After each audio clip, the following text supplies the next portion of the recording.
많은 그 믿음 생활하는 그 사람들은, 성도들은 복받기 위해서 예수 믿고, 복받기 위해서 전도하고, 복받기 위해서 11조하고, 복받기 위해서 1000번제 드리고, 복받기 위해서 금식하고, 복받기 위해서 작정기도하고, 뭐 받기 위해서? 그러니까 참 복을 좋아하는 거죠.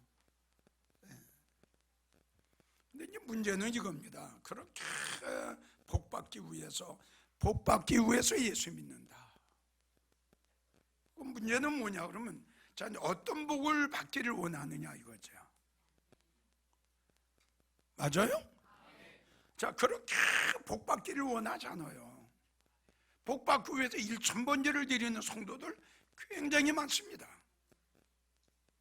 그리고 복받으려고 그 금식하고 단식하는, 또 1000번제 드리는 1000번제 알아요?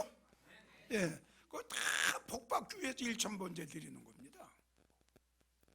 그럼 복받아야 되겠죠. 근데 이제 어떤 복받기를 원하느냐 이거지. 이게 중요한 거예요, 이게. 그러니까 우리가 이걸 알아야 돼요. 복은 크게 나눠서 두 가지입니다. 하나는 하늘에 속한 복, 이걸 가지고 이제 우리가 영적인 복이다 이럽니다. 그래서 오늘 본문의 말씀을 보게 되면 그랬어요. 어디에 속한, 할렐루야, 어디에 속한, 예, 땅에 속한 것이 아니라 하늘에 속한. 그럼 하늘에 속한 복이 어떤 복이냐? 어떤 복이에요? 신령한 복, 이렇게 나오잖아요 오늘 본문에. 자, 신령하다는 뜻이 뭐예요? 영적입니다 이게. 그러니까 복을 크게 나눈다면 하늘에 속한 복과 땅에 속한 복이 두 가지가 있다는 걸, 이걸 우리가 알아야 돼요. 그럼 이제 성도들이 그겁니다. 하나님 앞에 복 받기를 원하는데 하늘에 속한 영적인 복 받기를 원하는 거냐? 또 목사님들이 설교를 하시는데, 설교를 했죠? 복 받으라고 설교를 했죠? 그러면 하늘에 속한 신령한 복을 받으라고 하는 거냐? 그렇지 않으면 이 땅 위에 속한 육의 복을 받으라고 하는 거냐? 이걸 목사님들이 분명히 제시를 해야죠. 하늘에 속한 신령한 복은 영혼인데, 이 땅에 속한 육적인 복, 땅의 복은 아무리 복을 엄청나게 받았다 할지라도 잠시야.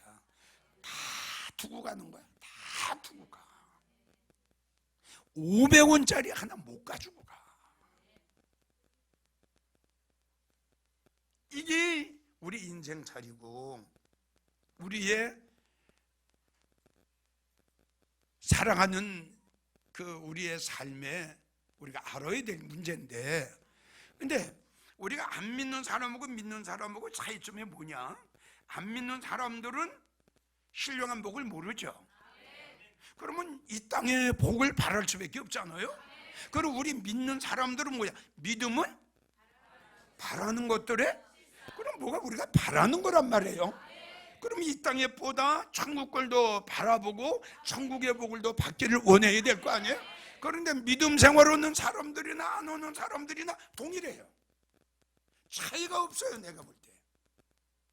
이게 문제입니다. 이게. 바울은 뭐라고 그랬어요? 나에게 어떠한 유익되는 걸, 돈을 억만금을 갖다 주고 나에게 어떠한 그 좋은 길을 나에게 주더라도 나는 그것을 오히려 해로 여겼다. 왜? 그것 때문에 주님하고 멀어질까 봐, 그것 때문에 사역을 하는데 지장이 있을까 봐 이걸 멀리했어요. 그리고 쓰레기로 버렸어요. 배설물로 여겼어요. 바울은 왜 그럽니까? 이 땅의 것은 잠시다 이거야. 그러니까 바울 사도는 하늘의 소망을 바라보고 살아갔어요. 하늘의 소망. 내가 지금 받는 고난은 장차 받을 영광과 비교할 게 없다. 우리에게는 변하지 않는 영원한 세계가 있어. 영원한 세계. 그래서 여러분들이 힘들고 어렵고 실망하고 낙심되는 일이 있다 할지라도 저 소망을 바라봐라. 언젠가는 우리 갈 거 아니냐?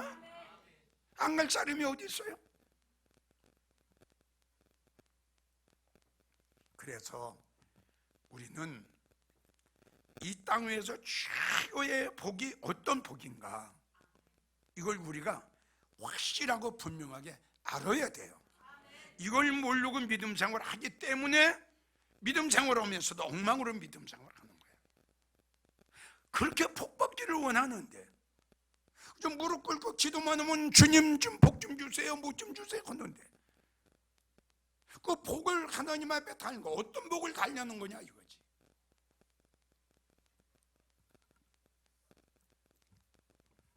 이걸 다시 한번 강조하고 싶어요. 잘 들으세요. 여기에서 큰 축복을 억만장자가 됐어요. 예? 억만장자가 됐어. 여기서 축복받은 그 육의 축복이 천국에 가서 받아야 할 신령한 축복하고 영적인 축복하고 연결이 될까요? 이게 중요한 거예요. 이걸 성도들이 몰라요. 잘 들으세요. 진짜 잘 들으셔야 돼요. 자, 여기서 억만장자예요. 모든 걸 다 누리고 지금 살아요.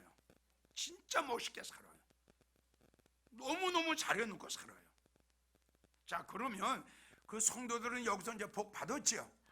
복 받았다고 하잖아요? 그럼 좋다. 그럼 여기서 복 받은 이 복이 천국에까지 연결이 되느냐 이겁니다. 대답하세요. 돼야 안 돼요? 끝이에요.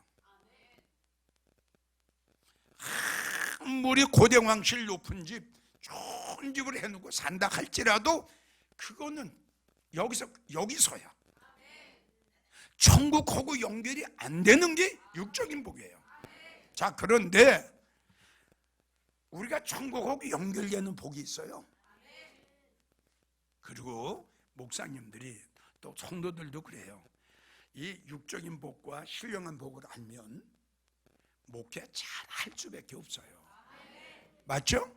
지금 말한 대로 여기서 아무리 내가 큰 교회를 가지고 있는데 이것이 천국의 신령한 복하고 연결이 안 된단 말이에요. 이 원리를 안다면 교회가 얼마나 크냐, 성도가 얼마나 많으냐, 얼마나 유명한 목사가 되느냐, 이게 문제가 아니잖아요. 좋아요. 시골 교회 가서 목회를 하더라도 믿어져요? 거기서 정말 살아있는 영적인 목회를 가면 내가 언제 천국에 가서 우리 하나님, 우리 예수님 만나면 최고의 내가 영광의 복을 받을 거야. 이게 믿어지면 어떻게 싹군 목자가 됩니까? 아멘? 어떻게 거짓 증인이 됩니까? 성도들도 역시 마찬가지예요. 이 원리를 알면 여기서 어떻게 예수 믿는 사람이 거짓말하고 사기칩니까? 어떻게 예수 믿는 사람들이 죄를 짓습니까? 우리는 이 원리를 잘 알아야 돼요. 자, 첫째, 이 땅의 최고의 축복은 어떤 축복이냐? 지혜의 설교를 듣는 거예요. 이게 첫째예요. 자, 역대하 9장 7절을 보면, 역대하 9장 7절을 보면 복되도다 당신의 사람들이요, 복되도다 당신의 신복들이요, 당신들은 항상 솔로몬 앞에서 지혜의 설교를 들음이로다. 그러니까 수바형이 그냥 감탄을 한 거예요. 어머, 세상에 이렇게 지혜의 말을 하는 사람이 세상에 어디 있냐? 거기서 감탄을 해가지고 당신네들 복 받았다. 참 진짜 복 받았다. 세상에 이렇게 지혜의 말을 하는 사람이 이 땅에 어디 있느냐? 수바형이 여기서 깜짝 놀란 거예요. 오죽하면 여러분들 왕이 거기서 감탄으로, 이야, 세상에 이런 설교가 어디 있냐? 그러니까 다시 말하지만 이런 설교를 여러분들이 그냥 한 번 듣는 데서 흘려 보내지 말고, 다시 여러분들에게 강조하지만 여기서 최고의 복을 받아야 천국에 가서도 최고의 복을 받는구나. 이걸 여러분들이 알아야 된다 이겁니다. 그럼 천국에 가서 최고의 복을 받으려면 어떻게 해야 되느냐, 이걸 지금 모르고 있잖아요. 정말 성도들에게 복받게 하기 위해서는 제일 첫째 복이 어떤 게, 복에 대한 정립을 확실히 이렇게 알죠? 복 중에는 하늘에 속한 복이 있고 땅에 속한 복이 있다, 이렇게. 근데 천국에 가서 최고의 복 받는 게 뭐냐? 하나님의 말씀이다. 이걸 알려줘야죠.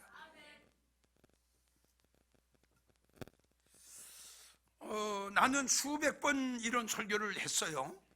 성도들이 들을 때 듣기 싫을 정도로 이런 설교를 했어요. 복 중에 최고의 복은 말씀밖에 없다. 말씀 외에 중요한 게 어디 있어요? 말씀 외에 최고의 축복이 어디 있습니까? 글쎄, 하나님의 신은 지혜와 총명의 신이요, 이렇게 기록이 되어 있어요. 그러니까 목사님들은 다 이 지혜의 신을 받아야 됩니다. 자, 지혜의 가치를 보세요. 욥기 28장 18절 보면은 지혜의 값은 이렇게 나와요. 지혜의 값은 홍보석보다 더 귀하다. 두 번째, 잠언 16장 16절을 보면 지혜를 얻는 것이 금은 보석을 얻는 것보다 더 귀하다. 하나님 말씀, 내 말 아니에요. 지혜를 얻는 것이 다이아몬드 얻는 것보다 더 값지고 최고의 축복이라는 거야. 잠언 3장 35절, 지혜로운 자는 천국에 가서 뭘 기업으로 받는 줄 압니까? 할렐루야. 이게 여러분, 이게 최고야, 축복이야. 응? 천국에 가서 뭘 기업으로 받아? 영광을 기업으로 받아. 자, 그럼 이 영광을 기업으로 받으려면 어떤 설교를 들어야 된다? 지혜의 설교를 들어야 된다 이거죠. 내 말 아니에요. 역대하 9장 수바 여왕이 분명히 이야기를 했어요. 그걸 여러분들에게 소개하는 거예요.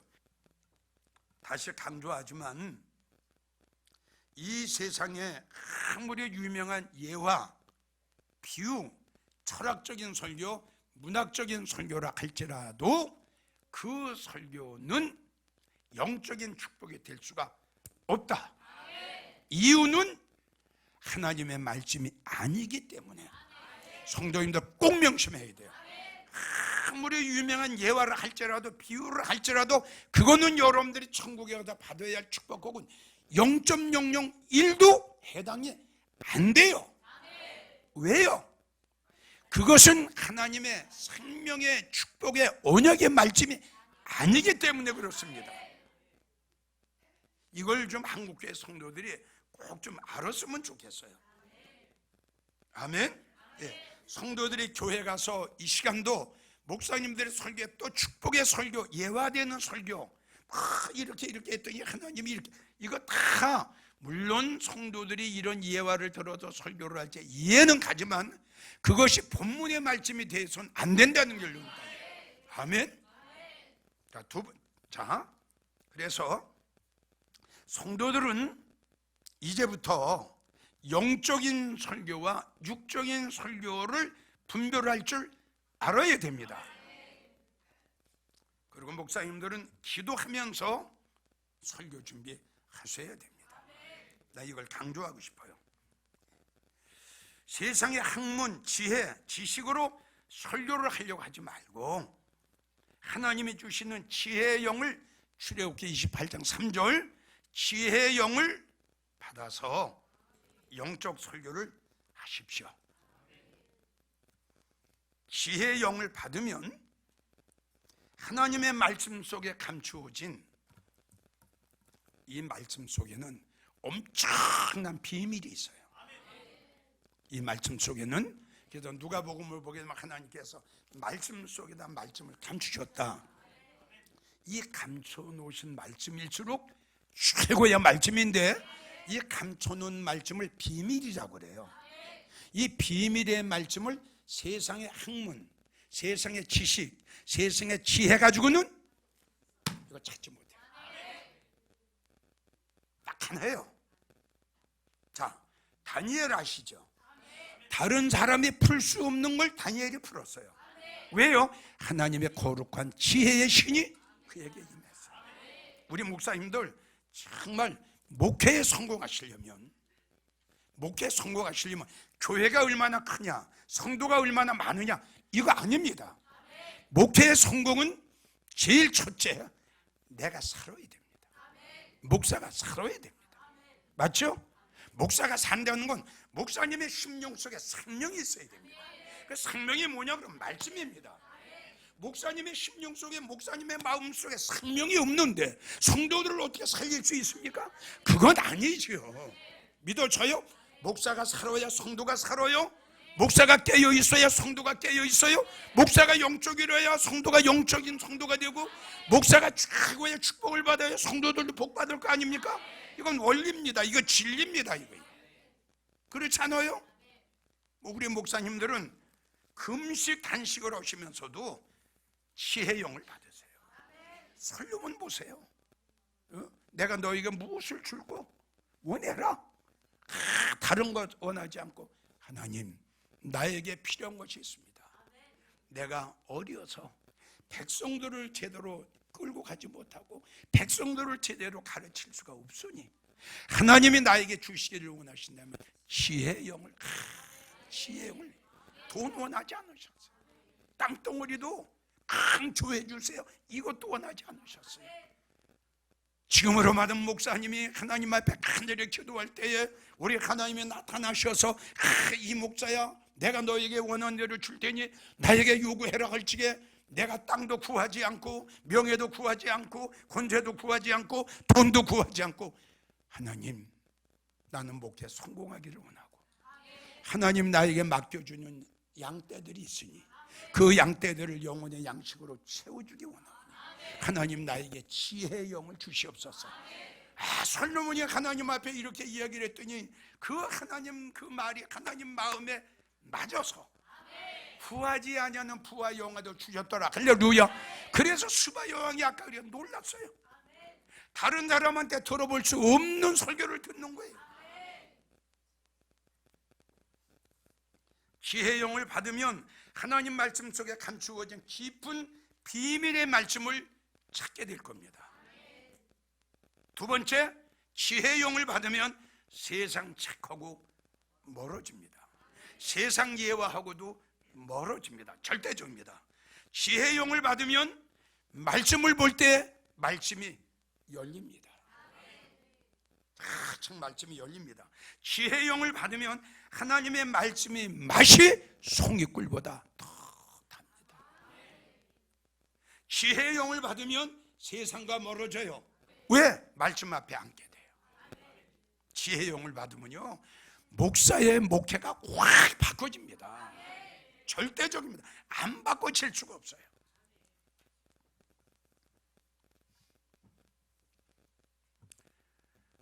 바울은 이런 말을 했습니다. 고린도전서 2장 1절을 보면, 내가 너희에게 설교를 할 때에 세상의 아름다운 말로 하지 않았다. 아름다운 말이 뭔지 알죠? 지금 이야기하잖아요. 세상은 이렇고 그걸 안 했다. 그리고 3장 19절 보면 이 세상 학문과 지혜는 하나님께서 보실 때 밀어난 거다. 자, 두 번째, 이 땅에서 최고의 축복을 받으면 어떻게 하냐? 바로 알고 바로 믿어야 돼요. 이거 얼마나 중요한 거예요. 자, 바로 믿으려면 어떻게 해야 돼요? 바로 알아야죠. 큰 믿음 생활했는데 바로 믿음 생활하지 못했어요. 왜요? 바로 알지 못했기 때문에. 믿기는 믿는데 바로 믿지 못하면 결국은 불행하게 되죠. 한국교회 성도들에게 부탁합니다. 성경 책만 가지고 교회 다니면서 입으로 주여 주여 하지 말고. 아멘. 장로님, 권사님, 집사님 믿음생활 오래 했다고 교만하거나 태만하지 말고 자신들의 믿음의 상태, 즉 영적 상태를 점검해 보십시오. 고린도후서 13장 5절, 네가 믿음이 있는가? 너 믿음 생활한 지가 한 30년 됐다면서? 과연 네가 믿음이 있는가 한번 확인해 봐라.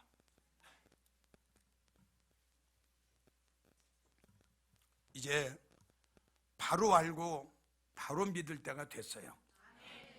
무엇을 바로 알아야 되느냐? 제일 첫째, 에베소 4장 13절, 하나님의 아들을 믿는 것과 아는 일의 하나가 되라. 에베소 4장 13절을 기록하세요. 이 말씀의 뜻은 뭐냐? 무조건 주여 주여 하지 말고 알고 믿어라, 이 뜻이다 이겁니다. 자, 그럼 무엇을 알아야 되느냐? 제일 첫째, 말씀을 바로 아십시오. 즉 말씀을 바로 알려는 그 뜻은 뭐냐? 말씀의 종류가 몇 가지인지, 말씀의 중요성이 뭔지, 이거는 알아야 된다는 결론이죠. 그래서 말씀의 중요성은 히브리 5장 12절 말씀의 종류가 나와요. 적 같은 말씀, 박 같은 말씀, 단단한 말씀, 의의 말씀, 히브리 5장 12절을 보면 말씀의 종류가 나올 겁니다. 두 번째, 성도님들이 꼭 알고 믿음 생활해야 될 것을 은혜를 아십시오. 이건 수십 번 이야기를 했습니다. 은혜, 은혜, 은혜. 은혜를 왜 받아야 합니까? 은혜를 왜 받아야 하나요? 대답해 보세요. 은혜 위에 은혜가 있다고 하는데 은혜가 몇 가지인가? 은혜를 왜 받아야 하는가? 은혜를 받으면 어떻게 해야 되는가? 은혜를 받으면 내가 어떻게 변화가 되는가? 자, 알아야 될 거 아니에요. 다시, 은혜를 왜 받아야 하는가? 은혜의 중요성이 뭔가? 은혜를 받으려면 어떻게 되는가? 은혜를 받으면 나는 어떻게 바꿔지는가? 아멘? 이걸 알아야 되는, 이거는 하나님이 알고 믿으라고 하신 거예요. 자, 세 번째가 뭐냐? 믿음의 종류를 알아야죠. 믿음이 하나가 아니에요. 믿음이 12가지가 나와요, 성경에. 베드로 후서 1장 1절을 보면 믿음 중에 최고의 믿음이 무슨 믿음이냐? 보배로운 믿음이 나옵니다. 제일 나쁜 믿음이 뭐냐? 죽은 믿음입니다. 야고보 2장에 나오는 행함이 없는 믿음은 죽은 믿음이 있어요. 그 대신에 보배로운 믿음이 있어요. 다음에 네 번째, 심판을 좀 알고 믿음 생활하세요. 역대상 16장 33절 심판을 하세요. 자, 심판도 우주적인 심판이 있어요. 교회 심판이 있어요. 성도들의 심판이 있어요. 알곡과 쭉정이 하나님의 심판하세요. 여러분들은 다 알곡이 돼야지. 쭉정이가 되면 큰일 납니다. 이걸 모르고 지금 믿음 생활을 하는 거예요. 그냥 마태복음 7장을 보면 네가 주여 주여 한다고 다 천국에 갈 줄 아냐? 분명히 말씀하셨죠. 이게 쭉정이에요. 쭉정이 뭐 여기 주님이 안 계세요. 성령도 안 계세요. 은혜도 없어요. 아무것도 없어요. 여기 그냥 교회만 다닐다 뿐이에요. 아무것도 없어요. 쭉정이. 그래서 하나님께서 심판으로 오시는 거예요. 자, 다섯 번째는 천국을 바로 알아야 돼요. 아니, 예수 믿고 천국 안 되는 사람이 천국이 어떤 곳인가도 몰라요. 그냥 예수 믿으면 천국 간대. 그럼 천국 어디 갈 거야? 대답 못 하잖아요. 그러면 성경을 봐요. 바울 사도가 몇 층층 갔다 왔어요? 3층층을 천국을 갔다 왔어요. 천국을 바로 알고 믿음 생활을 하라고 우리 주님은 말씀하셨어요. 자, 마지막으로 여러분들은 지금 어떤 설교를 듣고 있어요? 제목이 뭐예요? 지금 여러분들은 천국에 가서 최고의 축복을 받아야죠. 그러니까 여기서도 최고의 말씀을 들어야죠. 이게 원리란 말이에요. 이게. 제일 또 중요한 게 주님을 바로 알고 믿음 생활해야 돼요. 응? 주님을 바로 알아야 돼요. 과연 주님이 어떤 분이냐? 주님이 뭘 기뻐하시냐? 주님이 뭘 좋아하시느냐? 주님이 싫어하시는 게 뭐냐? 이걸 모르고 믿음 생활하는 거예요. 글쎄, 잘 한번 생각해 보세요. 아니, 여러분들 부부 생활을 하면서도 남편이 뭘 좋아하고, 응? 뭘 싫어하고, 이걸 알아야 될 거 아니에요? 하물며 우리 예수님이 제일 좋아하시는 게 뭐고, 우리 예수님이 제일 싫어하는 게 뭔가, 이것쯤은 알고 믿음 생활해야 될 거 아니에요? 근데 이걸 모른다는 거예요 지금. 자, 마태복음 16장 17절을 보면, 쭉 거기 보게 되면, 예수님이 어느 날 제자들을 부르셨어요. 아멘. 부르셔가지고, 야, 김 집사야, 예? 너는 나를 누군 줄 아느냐? 그랬더니 김 집사가 대답하는 것 좀 봐. 엘리야 아닙니까? 그러니까 그 김 집사는 믿음 생활을 하는데 예수님을 따랐는데 예수님이 뭔 줄 알고 따랐어? 엘리야. 야, 그럼 이 집사야, 너는 나를 누군 줄 아느냐? 그랬더니 뭐라고 그래? 에레미야 아닙니까? 그러니까 이 집사는 주님을 바로 알지 못하고 주님을 에레미야로 알았어요. 자, 예수님이 베드로에게 묻습니다. 베드로, 너도 그렇게 생각하냐? 우리 영광교회 성도들은 베드로처럼 바로 알고 주님을 따라야 돼요. 믿어줘요? 아닙니다. 다 같이 아닙니다. 주는 그리스도시요 하나님의 아들이심을 나는 믿습니다. 예수님께서 얼마나 기쁘고 얼마나 좋으셨는지. 야, 베드로야, 뭐라고? 베드로야, 시몬 베드로야, 너는 복받았다. 아멘. 봐요 여러분, 오늘 설교가 이거란 말이야. 바로 알았잖아요. 베드로는 바로 알았잖아요.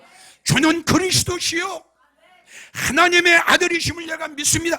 다른 사람들은 보세요. 엘리야, 에레미야, 세례 요한, 선지자들 한 사람으로 아니면 오늘날 많은 성도들이 하나님은 복 주는 하나님으로, 예수님은 돈복의 하나님으로 다 이렇게 믿고 있잖아요 지금.